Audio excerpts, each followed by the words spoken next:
Women outside the West are far more feminine compared to Western women. I discovered this as I was working abroad.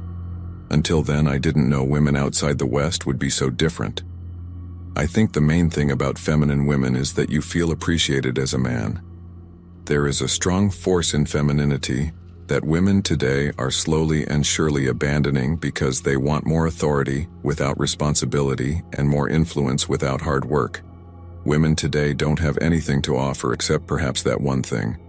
But even that is a product of biology and not their own conscience. They want everything that you can possibly imagine as a good quality in a man. And it's not just with men. They have unrealistic expectations from the world as well. They have unrealistic expectations from society, and they have unrealistic expectations from institutions. Overall, things have to change before marriage again becomes a worthy proposition. Unfortunately, they aren't going to change anytime soon. Modern women wear their emotional issues as a badge of courage. Find me a woman who doesn't see a therapist, isn't on 20 medications, and isn't going around bragging about it. Many seemingly are addicted to drama and attention, which is likely one of the reasons why they all flock to the same trends and then pretend that they are unique or strong and independent, and they don't see their choices or lives as lies because they have adopted their truth. For years and years, men have shouldered the responsibility to take care of women in every way possible. They've taken the responsibility to approach women, make the first moves, and take the initiative in every way possible, only for women to play hard to get it each and every second, to use men for their own material gains, and to discard of them when they see a better and wealthier man giving them attention. Men are disgusted to the core at how women monkey branch off to other men as a result of their hypergamous nature. A core part of female nature is hypergamy, which means they date up the socioeconomic strata. This might be great for them, but it's demoralizing for men. Imagine a guy who makes just enough money to pay his bills, put decent and healthy food on the table, have a nice car and a decent apartment, and do everything he can to accommodate the woman he loves. He uses his life savings to buy her a diamond ring, help her settle in with him, pay for her lifestyle, and even take her on trips to other cities. He's doing everything he can to make her happy. Now imagine that the same woman starts getting some attention from a rich businessman who earns more in a day than the woman's current boyfriend earns in an entire month. That man finds her attractive and keeps sending her messages and sliding into her DMs. She eventually agrees to see him and is blown away by his wealth and the luxury handbags, heels, and watches he gifts her. What he spends on her is nothing for him, by the way. But what her current boyfriend spent on her was everything to him. Now imagine that woman dumps her boyfriend and starts dating the wealthy billionaire full-time. She just discards the guy who truly loved her with all his heart, and just jumps on a chance to be with the wealthy guy.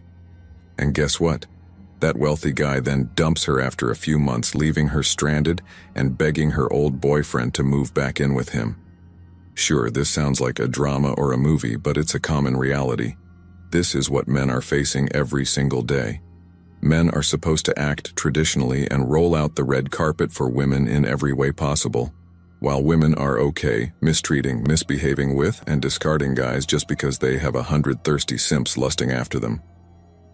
Men work in the most brutal conditions and fields and make sure they put food on the table for women, while woke anti-male feminist women talk about more women being CEOs and heads of organizations, saying that every profession is patriarchal. However, they never want to take part in all those professions in which men risk their lives trying to provide for their families. What does this tell you? This tells us that women only want the best of all worlds. They want to be treated like queens in relationships. They want to be treated like something else in the bedrooms. They want to be treated like CEOs as soon as they walk in an office. They want to be treated like celebrities wherever they go.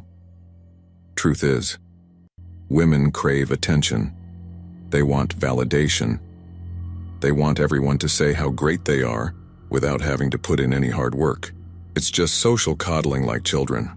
Fantasy. Tell them what they want to hear, treat them like babies, and tell them that they are simultaneously strong and independent. If marketers or celebrities made it cool to cut off their genitals, they would probably do it. If you look at it closely, there's something very common in the Western world. And by the Western world, I mean developed and industrialized high-tech societies, such as those in the US, Canada, Europe, the United Kingdom, and maybe Australia and New Zealand. What is the common denominator in these societies? It's the degeneration of values. It's the dynamics between men and women. It's the inverted roles of men and women, and how Western men don't even try to approach and date Western women anymore. And yes, we can say that it's practically over for Western women.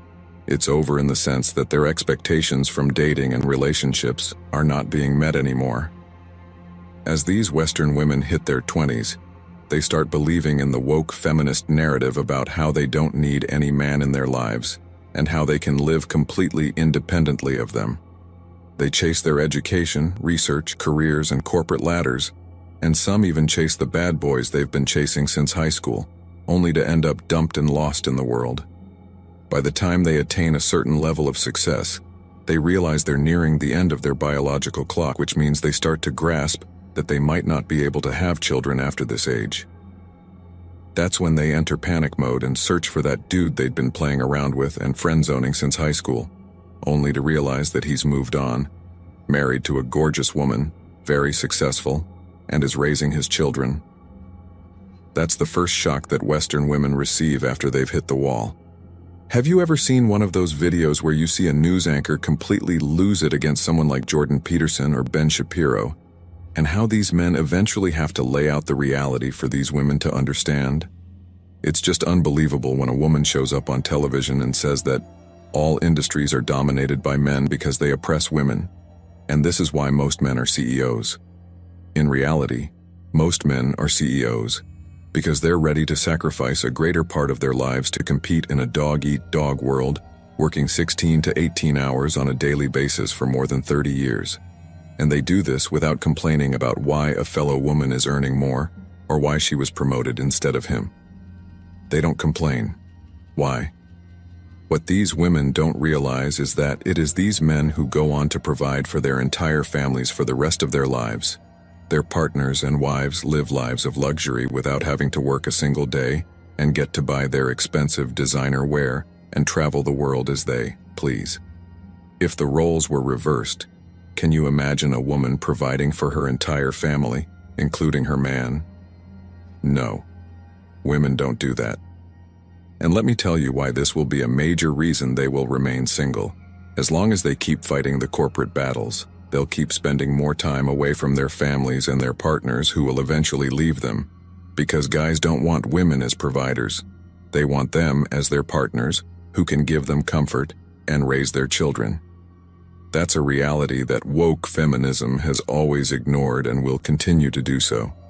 Modern women want selective equality. What's theirs is theirs, and what's ours is also theirs.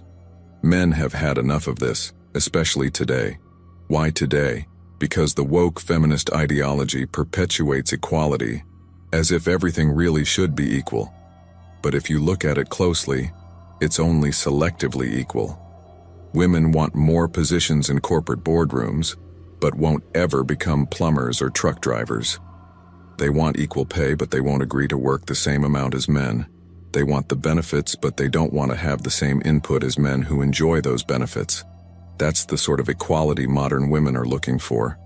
And it really doesn't help when you realize the crazy level of expectations they have of men. Modern women have unrealistic expectations. Guys, I keep saying this in my videos because it's 100% true.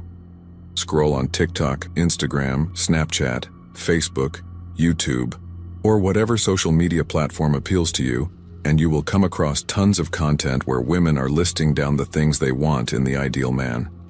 And the list is endless. They want the six-pack abs, the six-figure income, and the 6-foot height.